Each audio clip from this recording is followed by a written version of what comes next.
Hello. I will, as always, give us a few minutes to get situated and give a few minutes for some of you to get on here. I know I'm running just a few minutes late and I'm feeling really short, so I'm gonna grab a pillow, make myself taller. Problem all of us have sometimes, right? There we go. Hi, welcome to this live session. If you read the title or if you checked in earlier, this is talking about reducing summer slide. One of the things that reduces summer slide is by having kids read over the summertime.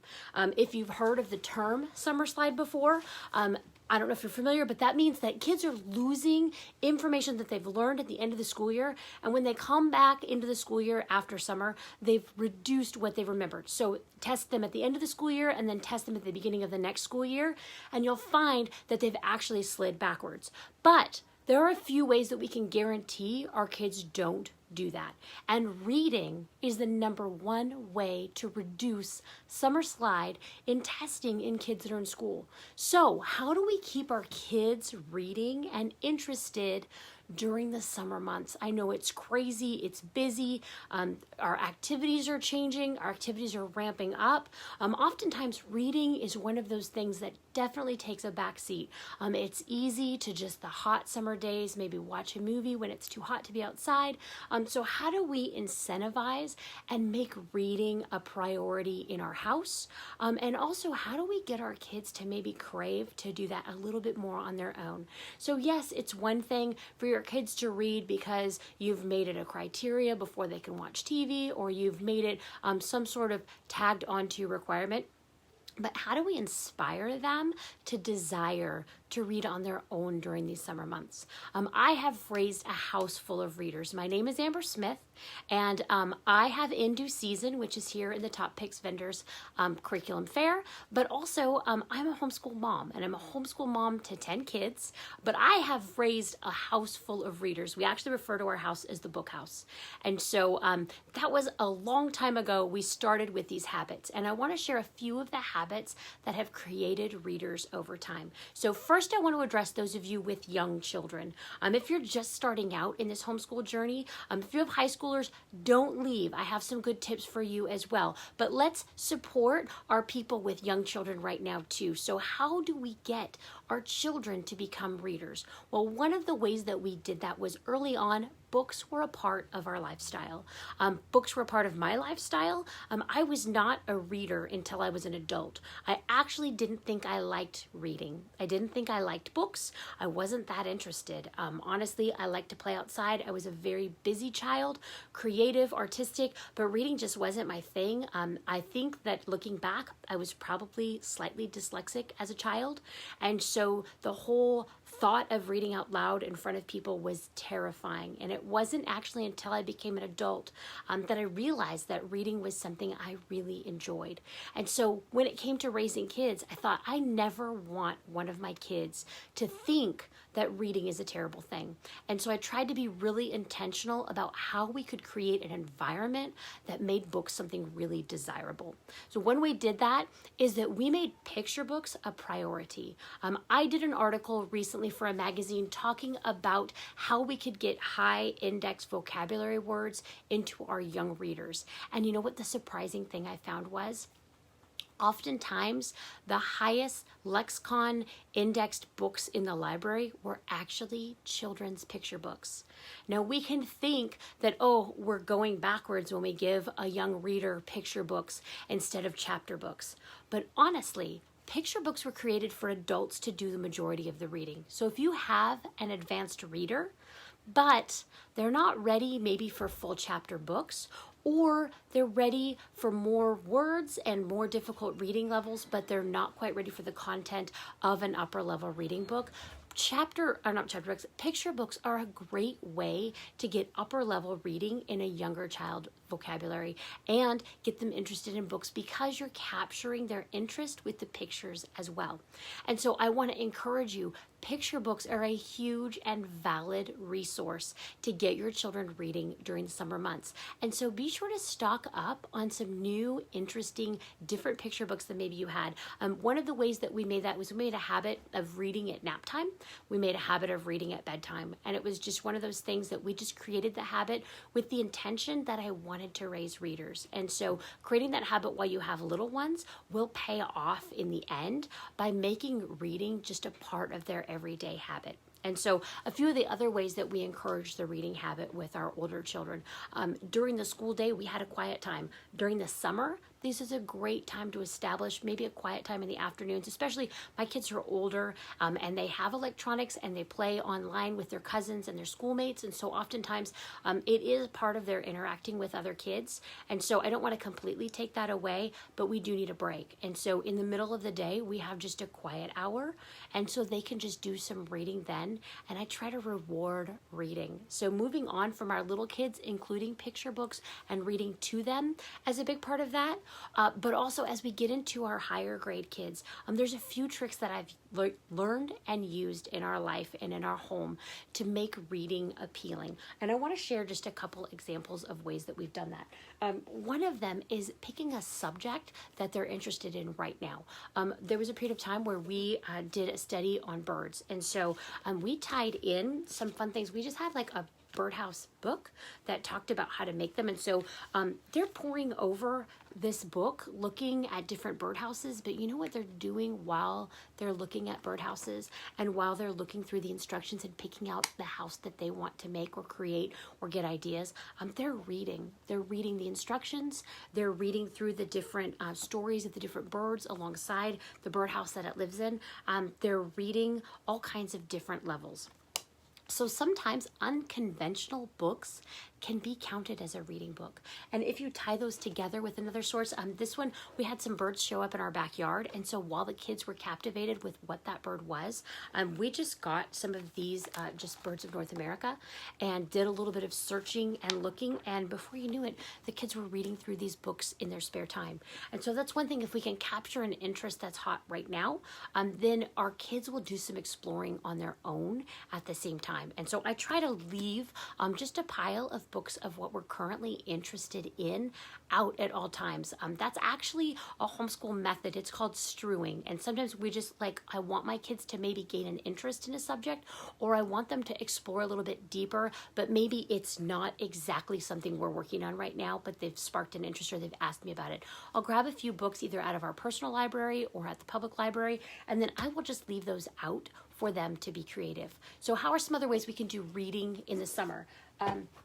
I talked about crafting. So I have just a couple just fun little whimsical, this one was actually like felt art.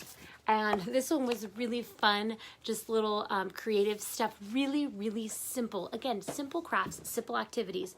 But the fact is that while they're getting out these activities, they're looking at a lot of reading and instructions. So they're going through the book, they're following the example, and oftentimes that leads to another interest. So I've always tried to throw my kids some simplified instructive books that walk them through the project so that they can read those on their own and sneak in a good reading time. They're sitting with a book in their hand, even though it might not be a reading book. So again, being outside the book in looking for ways that your children can add reading to their life, maybe in a way that sneaks it in on them so that they don't realize that they're reading. So subjects, interests, craft and activities. Of course, one of the fun ways that we have added reading into our life is poetry. Shel Silverstein is my childhood inspiration, and sharing funny poems is one of the ways that we have brought the kids into the interests that we have and have shared. As the kids have gotten older, I know there's Percy Jackson, but it started with Greek mythology. And so if you have a storybook that's your favorite, summer is a great time to even just tell the stories that are your favorites, and then find the book that has some of those stories in it and share that with your children. This is a good time to connect about things that you loved and forgot about, that when you were little you looked forward to. And so if you have a favorite story, if you have a favorite author, summer's a great time to share those with your children and get them connected in the things that you love. We have some fun little just creative books. So this one was 642 things to write about. I'm sure you've seen these. They're like drawing books. This one just has little writing prompts, but it's a really fun book just to leave out and have everybody add to in a really simple way. No correcting. Summer's a fun time to let your kids be creative without the pressure of achievement or correction. And so one of the things I try to do is give my kids places where they can be creative, where they're not going to be corrected. And that's really important for just helping them explore on their own. And sometimes we're so busy with schoolwork, the only place our kids do writing or creative acts is in a place that has to be graded. And so we really, really have to give them opportunities to be creative in a way that has nothing to do with school. And it's hard during the school year because we have so much to do. And so summer's a great time if we can leave out maybe a book that asks them to do something creative, and we can create an incentive. Maybe before they go somewhere or before they close out their chores, they have to write a short story or make up a poem or something like that. Make a fun and creative activity for your family based on something that you're enjoying right now. One other way, other topics that you want to get involved in. I know I mentioned that with the subject like the bird watching, but also this summer we wanted to take math in a different direction. Now, what does math have to do with reading? Well, we got a Math Adventures with Python. So we are going through a math coding book, but that's going to take them reading the instructions and following all of the things as they go through. So summer's a great time that maybe you have a little bit more free time. And so we try to squeeze in electives, but we've got to dress them up and make them look really fun because we're actually sneaking in school. And if my kids don't know it, all the better. And so we did some coding lessons, but that also involves some nice big fat books that they're going to be reading through while they do the coding. My older kids, we went through as your teens, tying in maybe a subject that they were sparked with their interest during the school year. So we did government and economics with my senior, junior, and freshman daughter. Since he was graduating and the senior year requirement is government and economics, we just combined the three oldest kids into that group themselves. And I created my own government curriculum just to cover kind of a fast track for us. But one of the books we read was Rich Dad, Poor Dad. And it was very interesting. It was really good. And with the world today, it sparked an interest in economics and what's happening around the world. And so we wanted to follow that up. So this had Rich Dad, Poor Dad for teens. And I'm just offering that to my older kids as something that they can read because they were interested during the school year. And so that just kind of continues on the interest as well. Now, a couple of the physical ways that we have encouraged our kids. One, I read this from someone and they had an incentive for reading biographies. And I think that that is a huge and vital activity for our children just to learn about character, to learn about different people and different worlds that they can't experience on their own. And a biography will do that. And so I had a friend who was paying their son to read a biography and he said $1. Now, I know how much it costs for a class. If I paid for my child to take a class, I'd probably pay $100 and something. And so I'm willing to up that. And I'm willing to say $5 a book if they'll read a big biography. Now, that's my high schoolers. And you know what? The fact is, you can say, oh, $5. I'm not giving them $5. But you're already giving them $5. You're going to give them $5 to go to the pool. You're going to give them $5 to go get soda. You're going to give them $5 to go to the youth group pizza night, and you're going to pay in. And so what if you give them an incentive to earn that $5 by reading a biography this summer? The incentive seems like a win to them because they're going to get $5 out of you. But you and I know they were going to ask for $5 anyway. But now they've read a biography about another human being and learned something about the world around them. So who's winning here? I think we both are. So another way that we have incentivized reading is Barnes & Noble has a really fun summer reading program, and they always have a book tie-in, but you can have them log their reading there. My friend Gina from Oaxaca Born blog is fantastic, and she has a really fun reading checkoff list that has books of all different sorts, and so it's kind of a summer book scavenger hunt. And so if you want to create a book scavenger hunt of your own, I'm going to finish up a blog post and add all of these things to it, but Gina just sent that out, and so I want to make sure to add that. So I'll put a link to hers on there as well. But you can find really fun summer reading scavenger hunts. Maybe finding hers includes like books from different parts of the world, books written by different kinds of people from different nationalities, different countries, all kinds of different time periods as well. And so it's a fun way to maybe dig through your library and do a little searching and find some special things, and then create a plan for what you're going to do to celebrate when you guys are finished with your reading goal.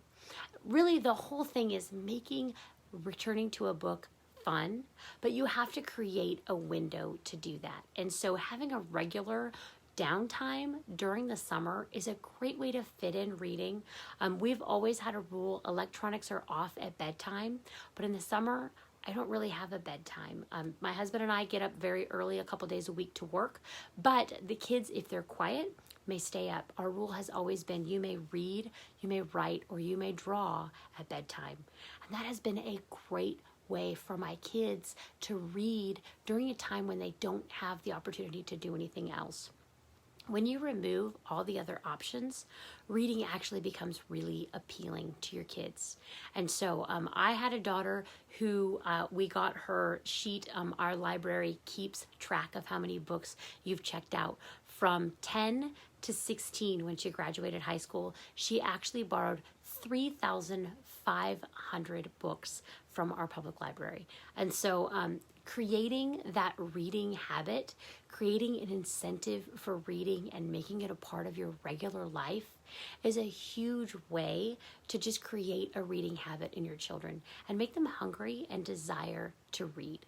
And this is what keeps them from sliding backwards during the summer, but also gives you something to communicate with and talk about as well. So I just encourage you to be intentional about your book time. One of the other ways we've done it is we just had a big basket in the middle of our round table in our dining room, and it was just like at the entryway, and we kept like whatever anybody was currently reading in that book pile. One, it was nice because we could all see what everybody was working on and we could talk about what they were reading. The kids could trade amongst themselves, but also it just kept it right where we were at. And so I try to keep a box of books in my car for when we're running errands or when we're traveling back and forth. Those are not library books, because if we go to the pool, we do not want to have wet people sitting on a library book.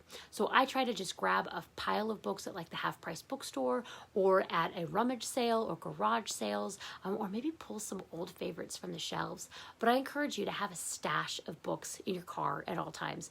And if the kids are fighting, or if they're cranky, or they're tired, or the road trip is taking too long, just pull out a couple books and pass them out to your kids and be like, hey, here's a chance we're going to read. If you create that habit, all of a sudden they just know where the books are and they will grab on as well. So I hope that shared a fun way for you to get reading kind of in the habit in your summer. I hope that shares with you a few times that you can maybe be more creative and look outside the box for reading opportunities for your kids. Math and science are reading. Nonfiction is a great way to get your child reading about a subject they're interested in. We have a few projects going at our house. One of them is we want to have a Louisiana style crab boil. So you know what? I have my kids searching on the internet and reading articles about how to do that. So find maybe a project and put your kids in charge of doing some research for you this summer. And it's amazing what they can come up with, but at the same time, you're sneaking in everyday reading. So I want to encourage you guys. I blog at 200fingersandtoes.com, and my article is not quite finished. I want to update from some of the older articles I had, and I want to add a few links to summer programs. And so I'll probably get that up this weekend. But if you go over to 200fingersandtoes.com and subscribe to my blog, I will send you the latest post. So when that comes out, you'll get it in your email box. So check it out. And like always, you know what? I have the vendor booth in due season. Check it out. I'm actually a homeschool coach. I'm a homeschool advocate. I work for Homeschool Iowa as their social media person. And so what I want to do is just share homeschooling tips, tools, and resources with homeschooling families and make sure that you get what you need to meet your family's goals. So if you have a goal you're trying to accomplish and you need help getting there, get a hold of me. And I would love to share some of the tools and things that we have used to have a successful homeschool that's been better every year along the way. So I want to encourage you, have a beautiful summer, and we will talk to you soon. Thank you.